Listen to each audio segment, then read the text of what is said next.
I watch through the gallery window of my engagement party as my fiancé's mouth crashes against my sister's, his hands tangled in her hair the same way they were in mine just this morning.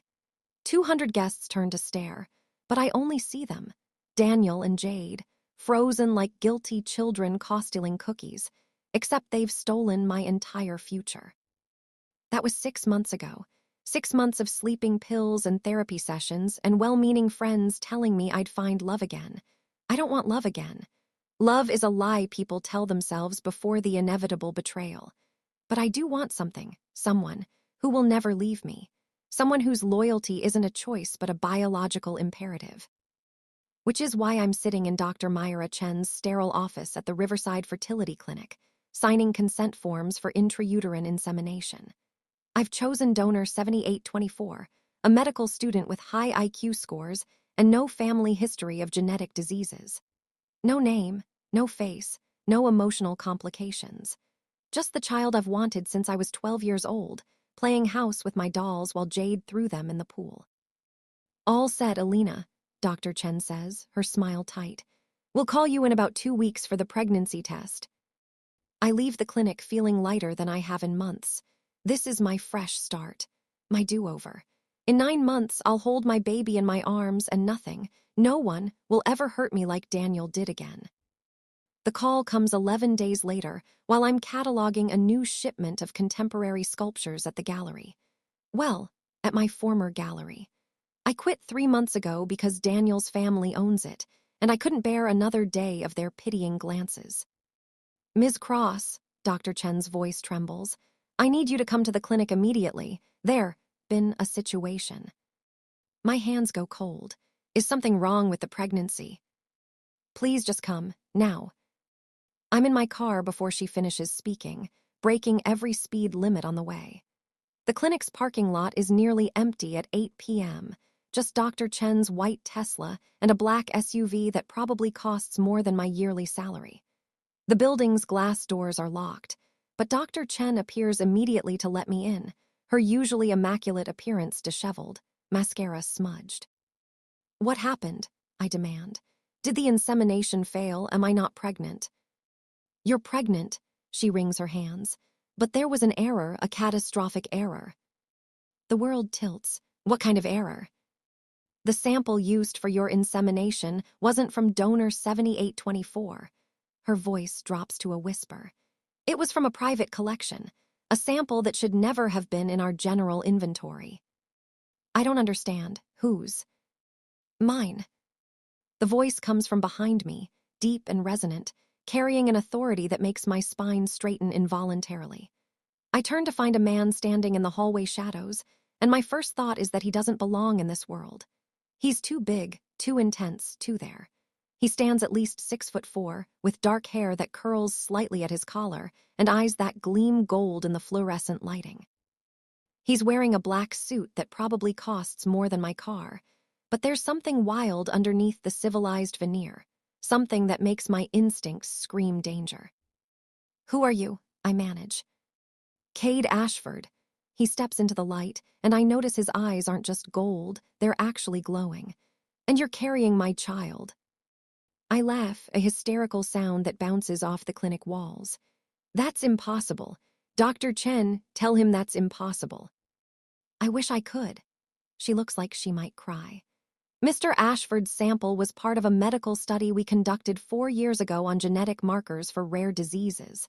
It should have been destroyed after the study concluded, but somehow it was mislabeled and transferred to our donor inventory.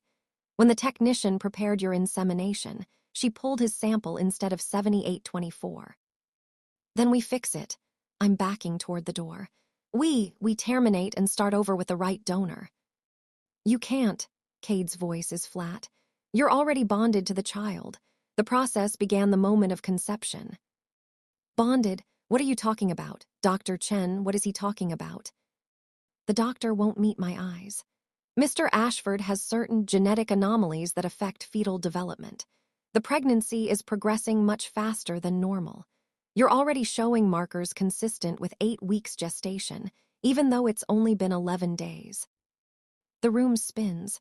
I grip the edge of a chair. That's medically impossible. Most things about my biology are considered medically impossible. Kade moves closer, and I catch a scent like pine forests and thunderstorms.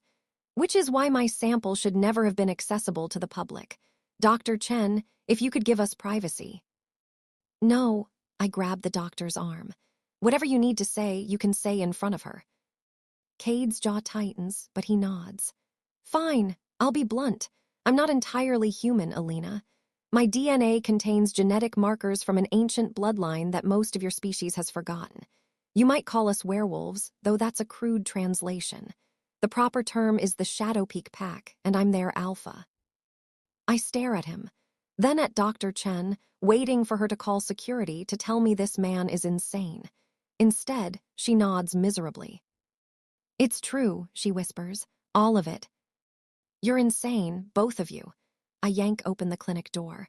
I'm leaving and I'm calling the police. The police can't help you. Kade's hand shoots out, holding the door closed with effortless strength. And leaving won't change the fact that you're carrying the first heir to the Shadow Peak Pack in 3 centuries. Do you understand what that means? You're now the most valuable person in the supernatural world and the most vulnerable.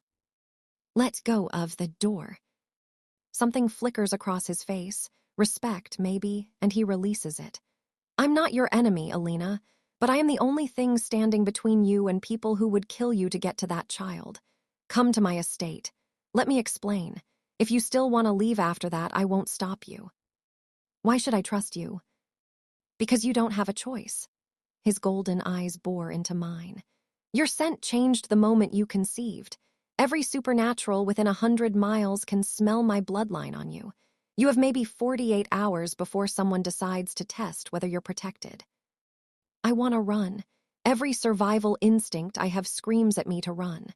But there's something in his eyes, a desperate sincerity that matches the fear I feel.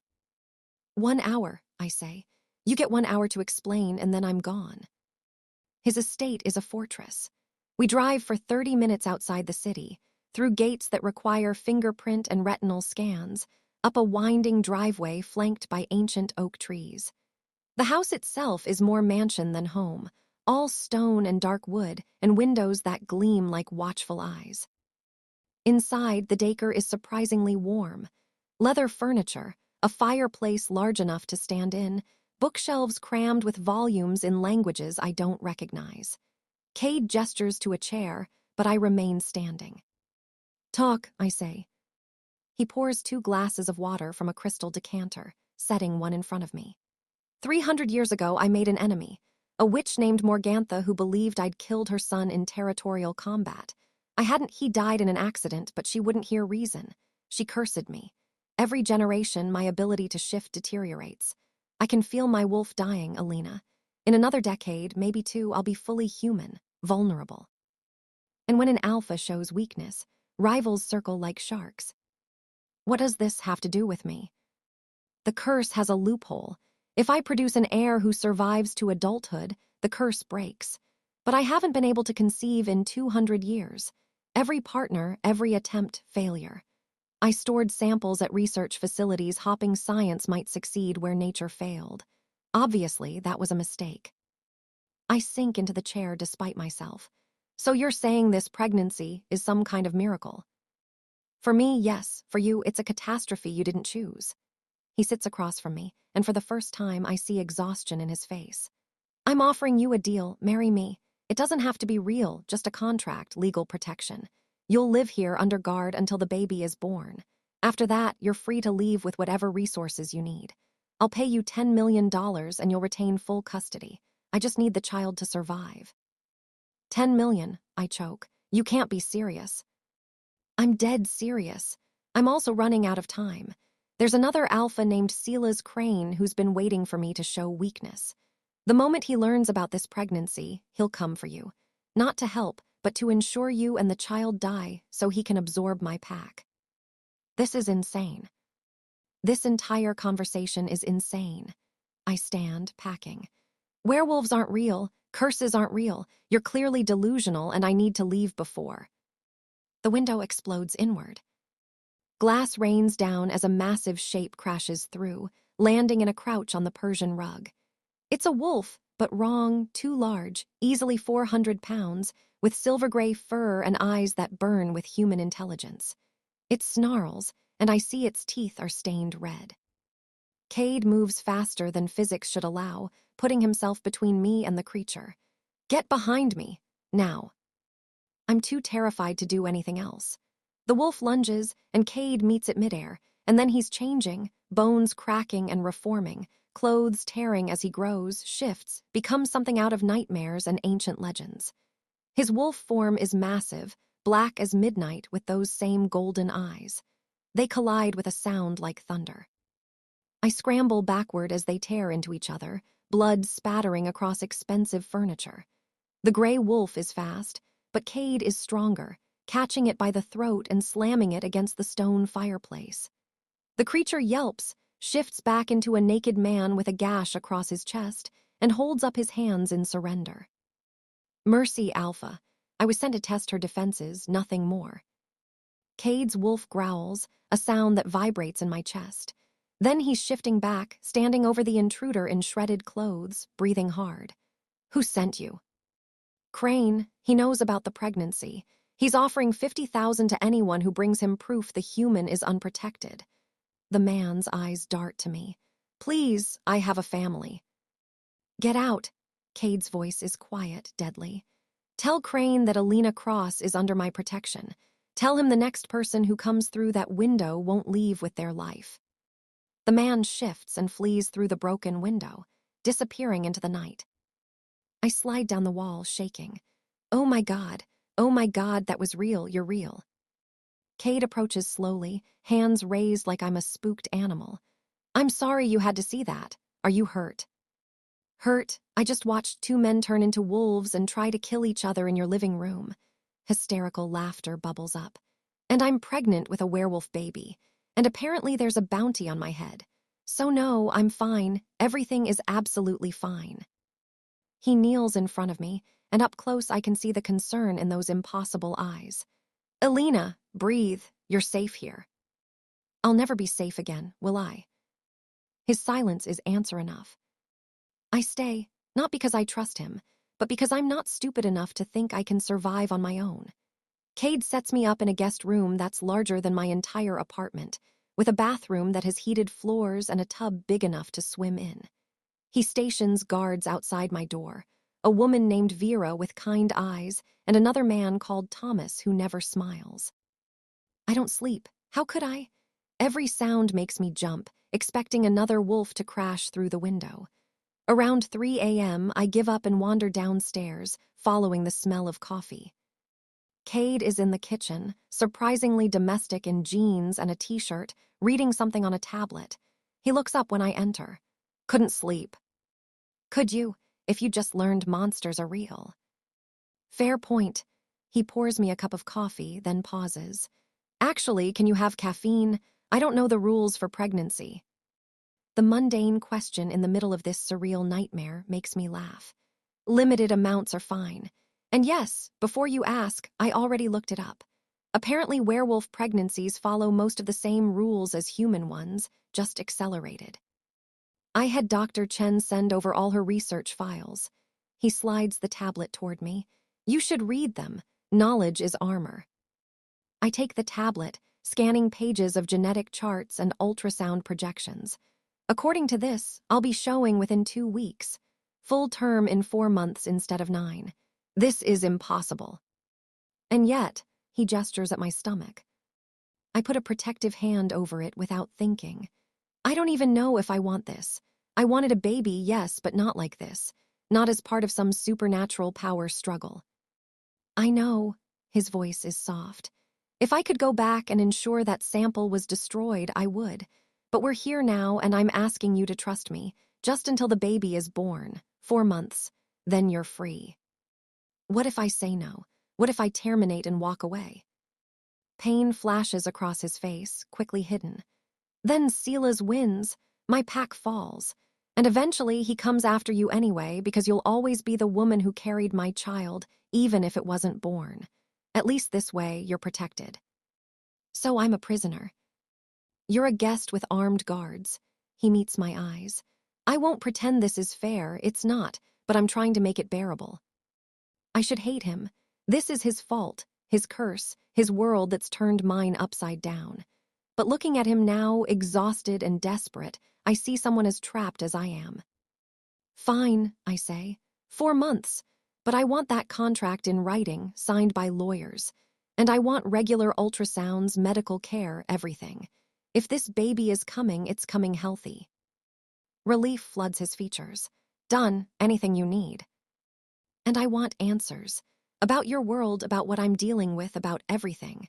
No more secrets. No more secrets, he agrees. We shake on it, and his hand is warm, calloused, surprisingly gentle. Something electric passes between us at the contact, and from the way his eyes widen, he feels it too. This is going to be a very long 4 months.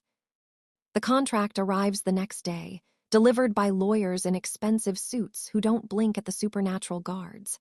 It's 47 pages of legal jargon that boils down to: I carry the baby, I get $10 million and full custody after birth. Kade gets his heir and his curse broken. I sign it feeling like I'm selling my soul, even though it's technically the opposite. Dr. Chen visits weekly for checkups. By week 2, I have a visible bump. By week 4, I look 6 months pregnant. The baby moves constantly, strong kicks that make me gasp. She's healthy, Dr. Chen assures me after each ultrasound. Incredibly healthy, heart rate perfect, growth exactly on track for accelerated development. I echo. Dr. Chen smiles. You're having a girl, congratulations. A girl, I'm having a daughter. The knowledge settles over me like a warm blanket, and for the first time since this nightmare began, I feel something other than fear. I feel hope. Kade is surprisingly attentive. He asks about my comfort constantly, adjusts the temperature, stocks the kitchen with foods I mention liking. He doesn't push for intimacy or pretend we're anything other than business partners, but there's a gentleness in how he treats me that I didn't expect. Tell me about your pack, I say one evening over dinner. He's insisted we eat together, says it's important for me to understand the world I've entered. There are 43 of us currently, he says, down from 200 in my grandfather's time. When an alpha shows weakness, pack members leave to join stronger leaders. Silas has been recruiting heavily. Why don't you just fight him? You seemed pretty capable with that wolf who came through the window. His jaw tightens. Pack law is complex. I can't challenge him without proof he's violated territorial agreements, and he's too smart to give me that proof. He stays just inside legal boundaries while slowly strangling my power base. So this baby is your last chance. Yes, he doesn't sugarcoat it. If I don't break this curse, if I can't shift properly within the next decade, someone will issue a formal challenge, and I'll lose. What happens when you lose? Typically, death. The challenger kills the old alpha to ensure there's no question about who leads. I put down my fork, appetite gone. That's barbaric. That's survival. We're predators, Elena. Our society is built on strength, on the understanding that the strongest protect the pack.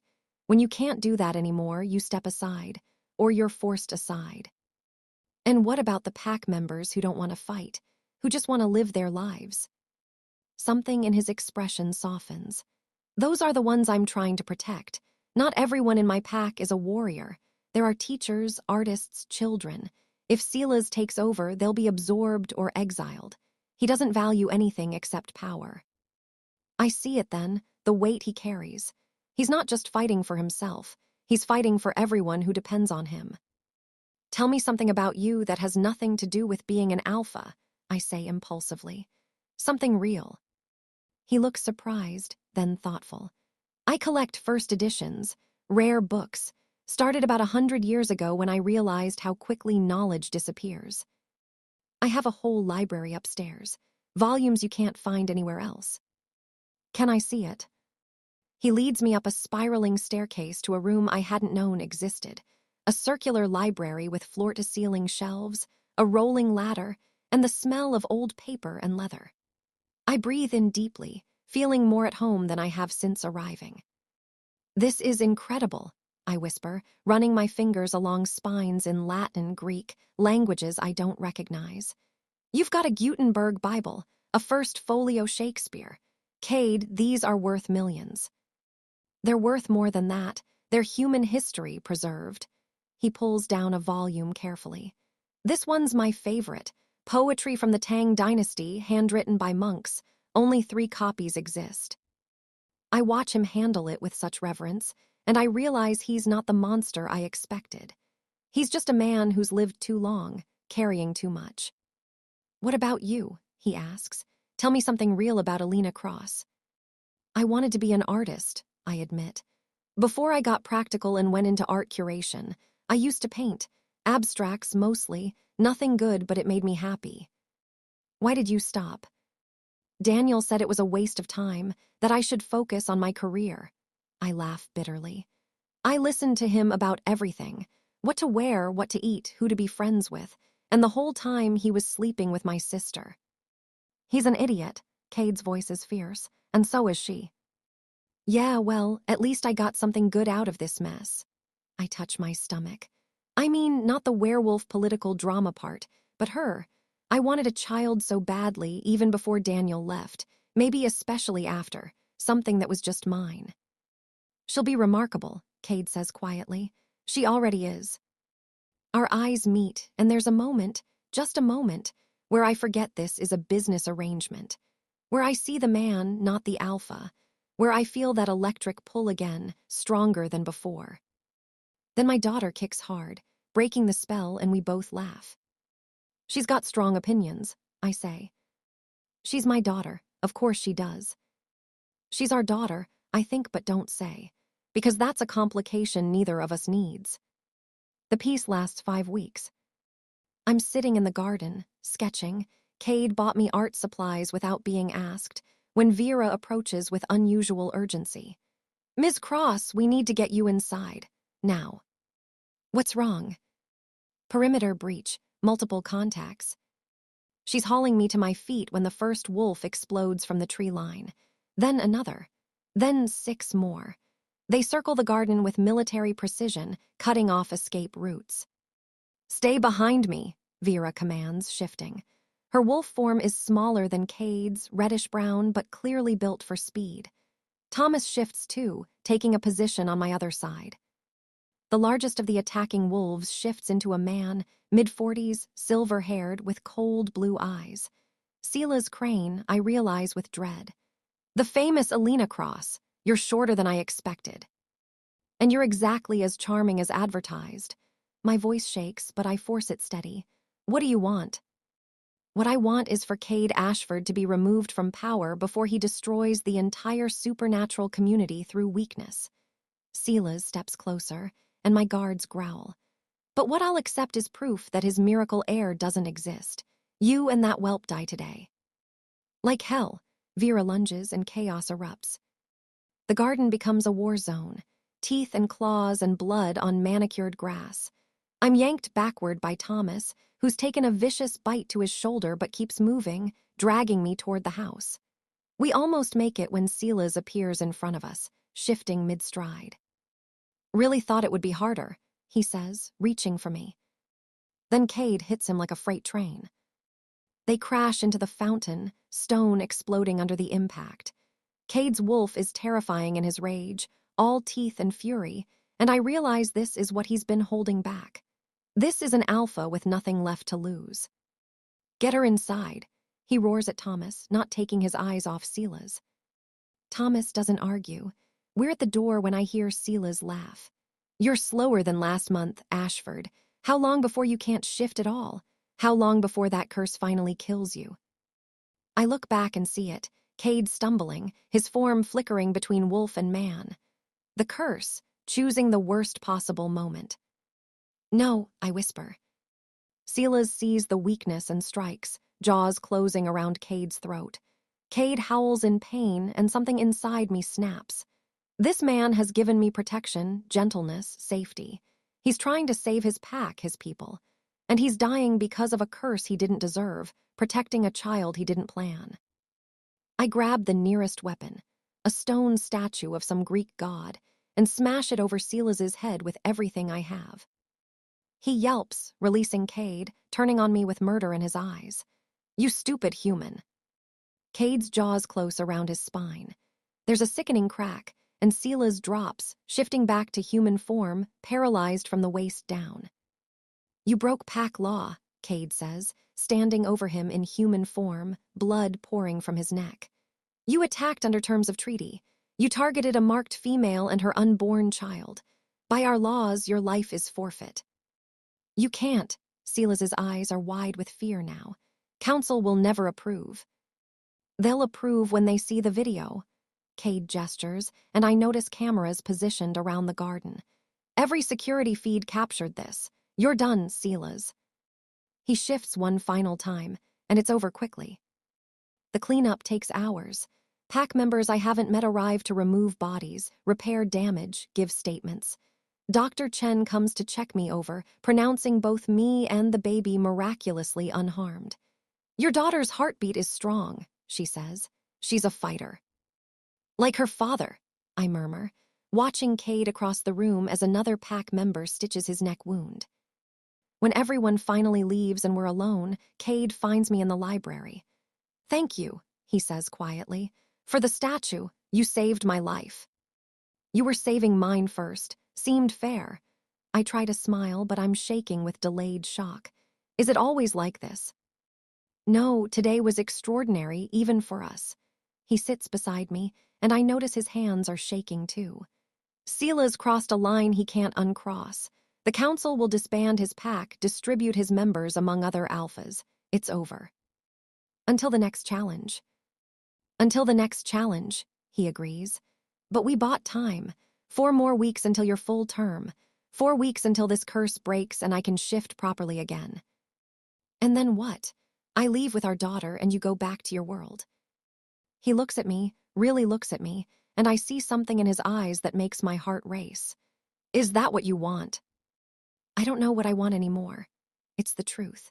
2 months ago, I wanted a simple life. A baby, a home, safety. Now I'm living in a supernatural mansion, dadding, well, not dadding, but living with a 300-year-old werewolf, and I broke a statue over a rival alpha's head. Nothing about my life is simple. Would you believe me if I said mine isn't either? A small smile tugs at his lips. I expected a business arrangement, a human who'd hate me and count the days until she could leave. Instead, I got you. Elena Cross, who smashes statues over people's heads and demands first edition poetry and makes me remember what it's like to hope. Kade, I'm not asking you to stay. The contract stands. You're free to go when this is over. He takes my hand carefully. But I want you to know that somewhere in the middle of this mess, I stopped thinking of this as an arrangement, and I'd like to think you did too. He's right. Somewhere between the late-night conversations and the shared meals and the way he touches my stomach so gently when he thinks I'm not looking, this became real. Terrifyingly, complicatedly real. I'm scared, I admit. Of this world, of what it means for our daughter, of what I feel when I look at you. I know, I'm scared too. He rests his forehead against mine. But maybe we could be scared together. I kiss him. It's soft, tentative, nothing like the passionate romance novels promise. It's real, 2 damaged people reaching for each other in the dark, hopping not to fall. When we pull apart, he's smiling. Actually smiling, and it transforms his face. That was unexpected, I finish. I was going to say perfect. We sit there in the library surrounded by centuries of history, and I let myself imagine a future. Not the one I planned, but one that might be even better. The next 3 weeks pass in a blur of preparation. Kade introduces me to more pack members, families with children, elderly wolves who have lived for centuries, young adults finding their place. They're wary at first, this human carrying their alpha's child, but gradually they warm. I help organize a pack school, work with the teachers to develop curriculum. Vera becomes a genuine friend, telling me stories about Kade as a young alpha, proud and idealistic. He's changed since you arrived, she confides one afternoon. Smiles more, seems lighter, it's good to see. My relationship with Kade shifts too. We're not just business partners anymore. We're something undefined, sharing space and food and increasingly a bed, though not in the way that word usually implies. He holds me at night, and I let him, both of us taking comfort in the contact. "Tell me what you'll do after," I ask one night, his hand on my enormous belly, feeling our daughter kick. "After the curse breaks," he's quiet for a moment. "Rebuild. Make this pack something Sela's couldn't touch. Make it safe for children like ours. She'll need a name soon." I've been thinking about that. He shifts to look at me. "Aurora, it means dawn, a new beginning." "Aurora Ashford," I test it, "or Aurora Cross." "Why not both? Aurora Cross Ashford," he grins. "She's going to have enough power for 2 names. She's going to be spoiled rotten if her father has anything to say about it." "And her mother, whoa," he laughs. "I've seen the nursery plans you're making.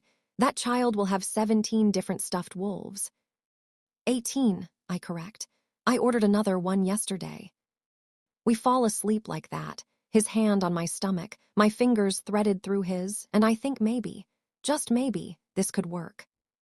Aurora decides to arrive 3 weeks early by werewolf standards, right on schedule by human ones. I'm in the library. Where else? When my water breaks all over a priceless Persian rug. "Kade," I shout, and suddenly there are 6 people in the room, moving with supernatural speed. Dr. Chen arrives within 20 minutes, Vera holds my hand, and Kade looks more terrified than when Sela's tried to kill him. "You're doing great," Dr. Chen encourages. "She's crowning one more push." I push with everything I have, and suddenly there's crying, high and strong and furious. My daughter making her presence known. "She's perfect," Dr. Chen says, placing a tiny, squirming bundle on my chest. "Completely perfect. Aurora is the most beautiful thing I've ever seen. Tiny and pink with a shock of dark hair, and when she opens her eyes, they're golden, just like her father's." Kade is crying silently, touching her head with shaking fingers. "Hello, little one, I'm your dad." "And I'm your mom," I whisper, "and we're going to keep you so safe." Dr. Chen finishes her checks, pronouncing Aurora healthy and strong. 10 pounds, 3 ounces, 22 inches, absolutely perfect. She smiles. "I'll give you some privacy." When everyone leaves and it's just the 3 of us, Kade kisses my forehead. "Thank you, for her, for everything. Thank you for giving me what I wanted most." I look down at Aurora, nursing contentedly. Even if the path here was insane. "Speaking of insane," he shifts and I gasp. The transformation is smooth, effortless, powerful. His wolf form is magnificent, whole, the curse completely broken. He shifts back, laughing with relief. "It worked. She saved me." "We saved each other," I correct. He gets serious then, kneeling beside the bed. "Elena Cross, mother of my child, saver of my life, breaker of curses. I know this isn't how either of us planned it, but I need to tell you something. I love you. Completely, inconveniently, permanently. And I know the contract says you can leave, but I'm asking, begging, please stay. Not as a business arrangement. As my partner, my mate, my future." I look at him, this impossible man who came into my life through medical malpractice and gave me everything I never knew I needed. "You're forgetting something." His face falls. "What?" "You didn't ask if I love you too." I smile. "Which I do, completely, inconveniently, permanently." He kisses me then, careful not to disturb Aurora, and it feels like coming home. "So you'll stay?" "I'll stay, on one condition." "Anything." "You teach our daughter about her heritage. The pack, the shifting, all of it. But I get to teach her about art and books and the human world too. She gets both." "Deal," he grins. "Though I should warn you, she's going to be spoiled rotten. I've already ordered construction on a playhouse that's basically a castle." "Of course you have." We sit there, our daughter between us, and I think about the journey that brought me here. The betrayal that broke me, the choice that saved me, the man who showed me that love isn't about perfect timing or convenient circumstances. It's about showing up, even when it's hard. Especially when it's hard. 6 months later, I'm standing in Kade's gallery. Our gallery now. A joint project showcasing supernatural and human artists. watching Aurora sleep in her carrier while Kade negotiates with a collector over a contemporary sculpture. Vera is here with her daughter, who Aurora already adores despite being only 6 months old. The pack has fully accepted us, this strange hybrid family that shouldn't work but does. My phone buzzes, a text from Jade. Saw your gallery opening announcement, looks beautiful, maybe we could talk sometime. I stare at it for a long moment, then delete it. Some betrayals don't get second chances. Some family you have to build, not inherit. Everything okay? Kade asks, coming up behind me, wrapping his arms around my waist. Perfect, I say and mean it. If you've made it this far, thank you for joining Elena and Kade's journey. This story of unexpected beginnings and chosen families reminds us that sometimes life's biggest mistakes lead to its greatest gifts. If you enjoyed this tale of supernatural romance and second chances, please hit that subscribe button and leave a comment.